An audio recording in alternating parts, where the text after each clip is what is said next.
Okay, corks, corks, and more corks. This is another way that I use them. What I've done is I've made 3 together by just pushing a unheaded nail of brad to hold them together.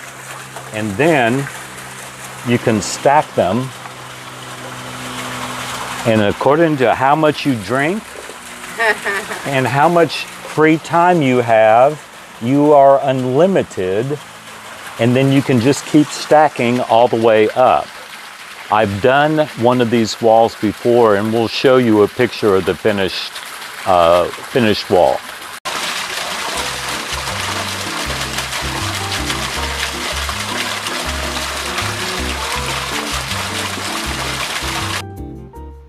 Another cork project. This is my cork wall in my dining room, and each one of these sections, some of them have 2 parties, but they're all a memory or a party that I've had here over the years.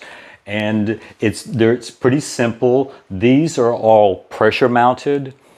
I am doing a border all the way around it with champagne corks, and those about every 5 or 6, 7 rows, I will use some Loctite grip on the very bottom of it to just stabilize. And then the pressure from a few of them being attached will keep the rest of them attached.